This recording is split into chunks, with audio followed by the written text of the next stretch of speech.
Vamos começar então vendo as funções ou papéis dos assistentes encarnados, ou seja, do grupo mediúnico.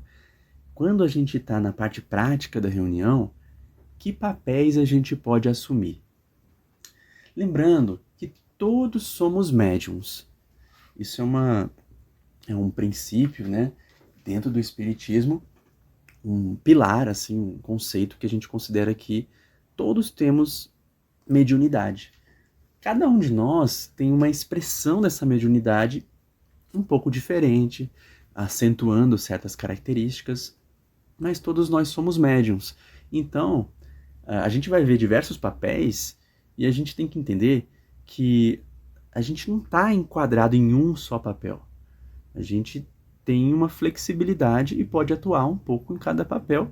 Em alguns deles a gente vai ter mais facilidade, em outros a gente vai ter um pouco de dificuldade, mas a gente é capaz de aprender e de desenvolver. Depende muito do tipo de planejamento reencarnatório, da missão que a gente vem desempenhar. E aí, dependendo da nossa missão, algumas características são mais acentuadas do que outras.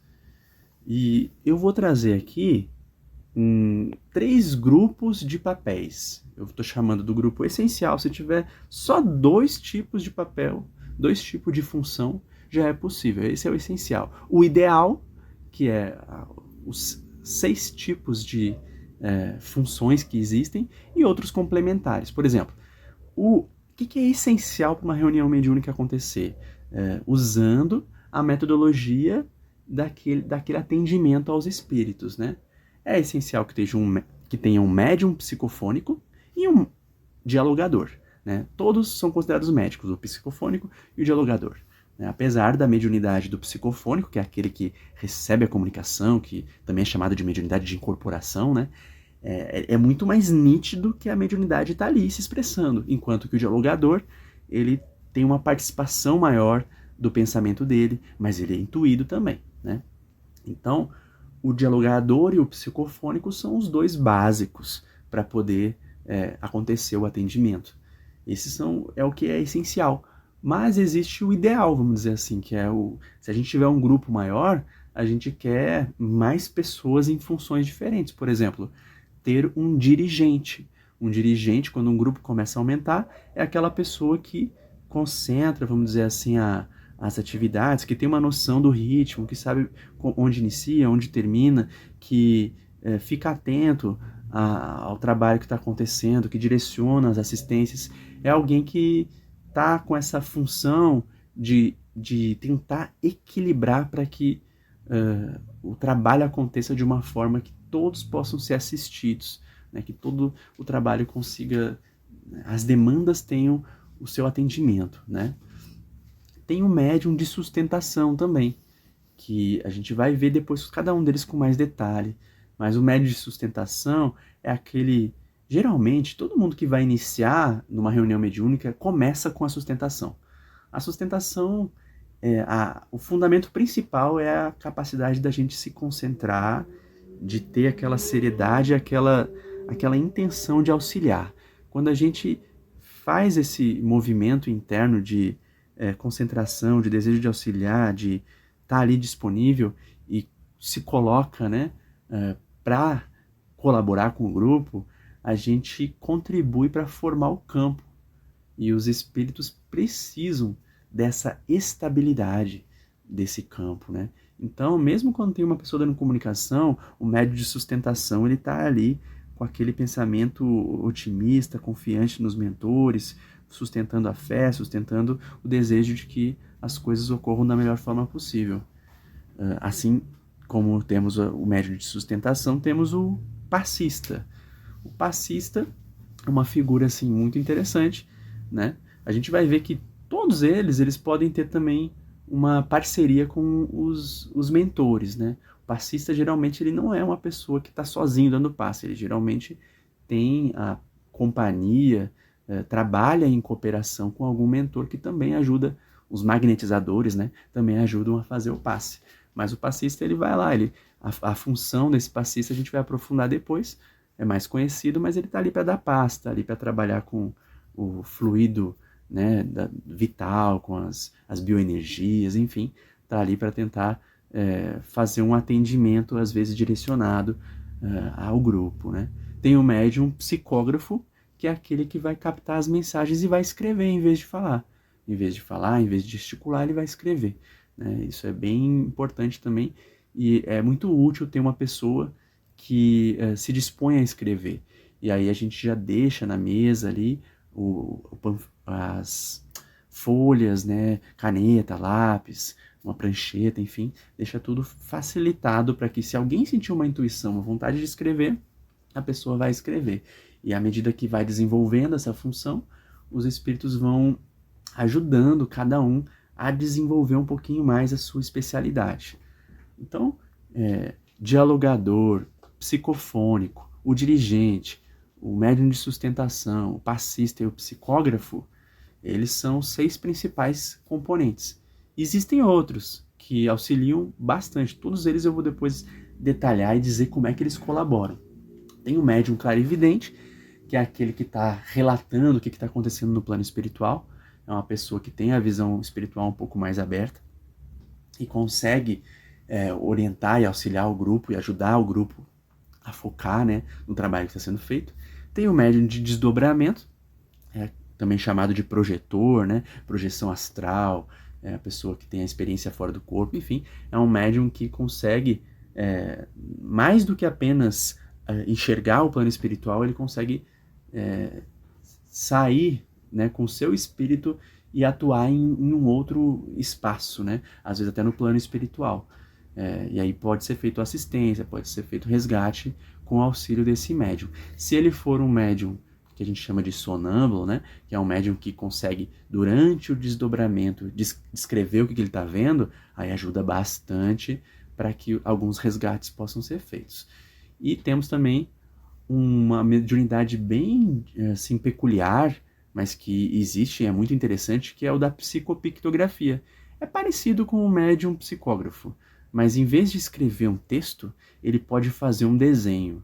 Tem, assim, médiums que desenvolvem essa capacidade e que eles fazem até pinturas com as mãos e fazem uns desenhos muito rápido assim, às vezes formam rostos de pessoas, às vezes até pessoas que estão sendo assistidas, né? Às vezes desenham, faz um trabalho que tem uma função terapêutica.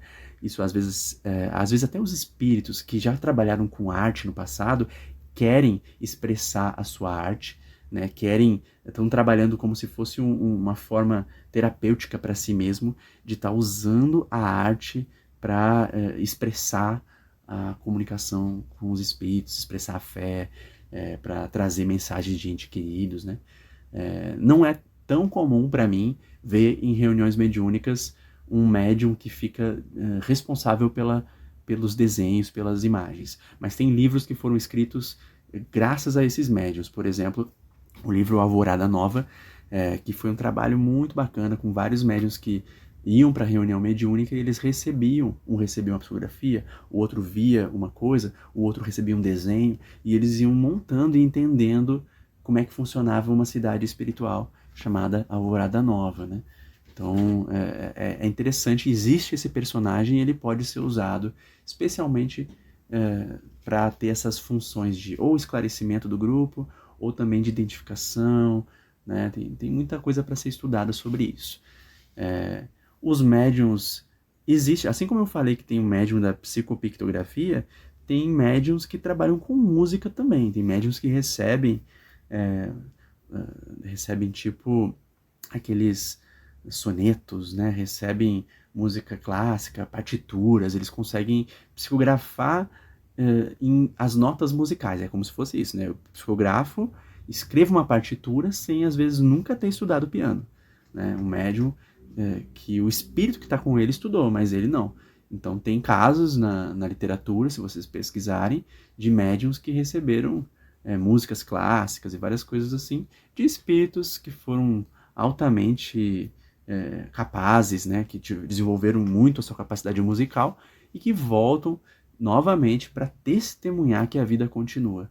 Se a gente for observar sobre esse assunto, tem muitas formas de perceber que a vida continua. E a espiritualidade está sempre nos alimentando de oportunidade para perceber o quanto que existe algo além da matéria, né? E eu acho que esses médiums de psicopictografia, de música, né, que trabalham com a música também fazem parte desses grupos, né? E existem os médiums ectoplastas. Todos esses que eu estou falando são complementares, tá? Na reunião mediúnica, aqueles anteriores que eu falei são os mais comuns, que é o dialogador, o psicofônico, o dirigente, o médium de sustentação, o passista e o psicógrafo. O clarividente também e o desdobramento também são bem presentes. E aí vai chegar um outro agora, que é o da ectoplasma, o ectoplasmia, né? O médium ectoplasta é aquele que doa fluidos mais densos. Novamente, como eu falei antes, todos somos médiums. E tem certas reuniões em que todo mundo percebe que está tendo uma doação energética. E essa doação energética ela pode ser mais ou menos intensa e perceptível dependendo do perfil mediúnico de cada um. Existem médiums ectoplastas que eles doam tanta energia que é possível, através dessas energias, fazer, inclusive, materializações, fazerem cirurgias espirituais. Aí tem todo um aparato, né? Tem todo um protocolo para que esses médiums possam fazer esse trabalho com mais segurança. Mas, assim, na maior parte das vezes, nas reuniões mediúnicas, os ectoplastas, eles doam energia de uma maneira mais suave, sem perceberem efeitos físicos mais intensos. Mas para entender bem o conceito, pensem que o médium ectoplasta é aquele que doa energia mais material, e essa energia é tão material que ela pode interferir na matéria. Os espíritos manipulam ela para interferir na matéria. E assim, na literatura existe exemplos de uso dessa energia tanto para trabalhar com cirurgias, para fazer curas, como até mesmo para trazer materializações. Então, desde materializações de pequenos objetos até um espírito que aparece na frente de todo mundo e dá uma comunicação e depois desmaterializa. Mas isso são coisas raríssimas e eu particularmente nunca vi isso presencialmente, tá? Mas eu sei que existe e naquele nível menor das doações das energias é muito comum a sensação da ectoplasmia, que é dessas energias mais densas sendo doadas durante a reunião. E por fim, eu trouxe também uma característica um pouco diferente, que é a dos choques anímicos.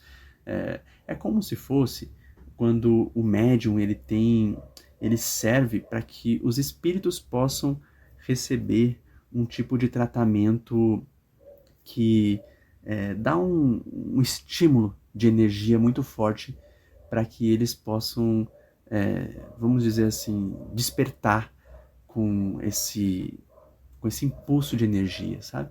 O médium do choque anímico ele fica disponível, os mentores colocam o espírito em contato com as energias desse médium, às vezes de forma bem próxima, assim, e aí nesse contato surge uma espécie de um impulso, de um pulso energético que serve para que esses espíritos possam ser despertados, para que eles saiam de um estado de coma, muitas vezes, um estado de muito assim, tá delirando, sabe? Então é como se fosse, uma analogia, é como se fosse aquele desfibrilador. Aquela pessoa está desmaiada ali, você não tem mais o que fazer, você coloca ela ali e aquilo dá uma revitalizada e dá movimenta as energias, permitindo que algumas assistências sejam feitas. Tá? Esses são os principais tipos, né, papéis da mediunidade, do trabalho do grupo encarnado. Agora em seguida a gente vai ver as principais funções do grupo desencarnado, dos assistentes.